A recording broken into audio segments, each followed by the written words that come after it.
মধ্যে মাচিস মেরে দিলেন, আগুন লাগিয়ে দিলেন।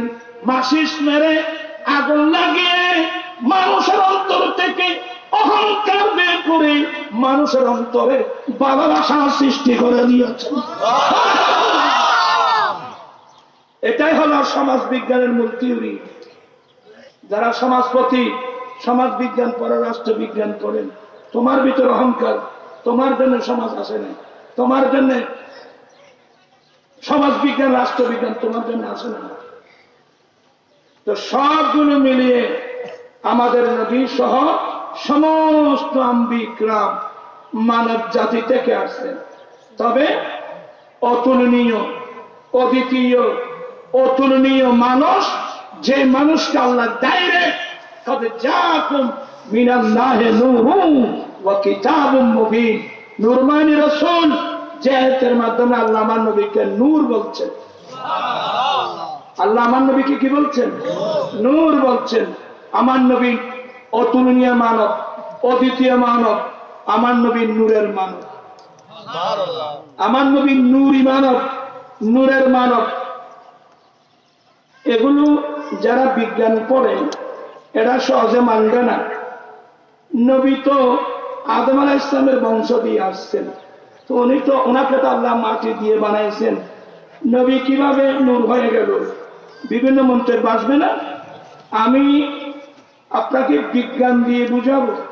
সেটা হলো কি, আপনি যারা প্রাণী বিজ্ঞান পড়েন, আপনারা যারা প্রাণী বিজ্ঞান পড়েন, প্রাণী বিজ্ঞানের তালিকায় একটা নাম পাবেন কারেন্ট ফিশ। নামাতে মানুষ এখানে কথা বলছেন, এখানে একটা মাছের নাম পাবেন কারেন্ট ফিশ। কারেন্ট মানে বিদ্যুৎ মাছ। তো মাছ বিদ্যুৎ হয় কিভাবে? নবী নূর, নূরের মানুষ বললে নূর হয় কিভাবে? তুমি যে প্রশ্ন করছো, তুমি বিজ্ঞান জানো? কারেন্ট ফিশ, বিদ্যুৎ মাছ কেন বলা হয়? আমি বিজ্ঞান পড়ে দেখলাম যে এই মাছের একটা বিশেষত্ব, এই মাছের যখন খিদে লাগে তার ভিতরে অটোমেটিক একটা মেশিন আছে। ও মেশিনটা যখন চালু হয়ে যায়, মাছের মাথা থেকে লেজ পর্যন্ত আগাগোড়া কি হয়ে যায়? কারেন্টে পরিণত। তখন সে মাছের জাকের মধ্যে দৌড় দেয়, তখন তার ডানে বামে মাছ যেগুলো লাগে, ওই কারেন্টে ধরলে মানুষ এভাবে নাড়াচাড়া করতে পারে না, এই মাছগুলো এভাবে নাড়াচাড়া করতে পারে না। এই সিস্টেমে মাছ ধরে সমুদ্রের কাছে গিয়ে এই মাছগুলো খায়, তার জীবন বাঁচা। এই জন্য মাছের নাম কারেন্ট ফিশ, বিদ্যুৎ মাছ। কি বুঝাতে পারলাম আপনাদেরকে? আপনারা বলুন, মাছ যদি কারেন্ট ফিশ হয়, বিদ্যুৎ মাছ হয়, তো আমার দয়াল নবী আদম আলাইহিস সালামের বংশ দিয়ে আসছেন, নূরের মানুষ বললে তোমার সমস্যা হবে। এবার নূরের দলিল তালাশ করলে বলতে বলতে আমি গোটা রাত বললেও এগুলো শেষ হবে না। নিশ্চয় আপনারা বুঝতে পারছেন সমস্ত বিক্রম কোন জাতি থেকে? মানব জাতি থেকে। আমাদের নবী মানুষ, আমাদের নবী মানব, অতুলনীয় মানব, অদ্বিতীয় মানব, পরিপূর্ণ মানব, ইনসানে কামেল। এই আকীদা আমাদের রাখা দরকার আছে কি?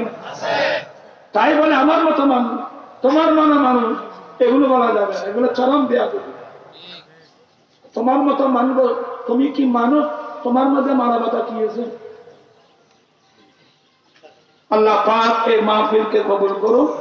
আসলে একটা এমন একটা জিনিস যে বক্তব্যটা আমি কলম মাঠে দেওয়া উচিত ছিল, এগুলো আপনাদের মাঠে দিতে হলো এই বিশের আলোকে। জানি না কে কতটুকু বুঝছেন, আশা করি সবাই বুঝে আসবে।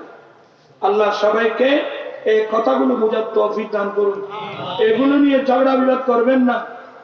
আর আমি তো আমাদের আহলে সুন্নাত ওয়াল জামাত বাংলাদেশের যিনি চেয়ারম্যান আল্লামা আব্দুল করিম সিরাজনগরী মুদ্দাজিনুল আলী, উনি যখন এর বক্তব্য দিয়েছিলেন সিলেটের জমিন হবিগঞ্জে, ওনার বিরুদ্ধে অনেক, আমি সেখানে গিয়ে এমন বক্তব্য দিয়েছিলাম, লাস্ট পর্যায়ে একটা বক্তব্য দিয়েছিলেন, নবী যদি মানব না হয়, আমি যে মানুষ, এটার কি দাম আছে, কি মূল্য আছে? কথা বুঝতে না? আমার কোন দাম আছে নাকি?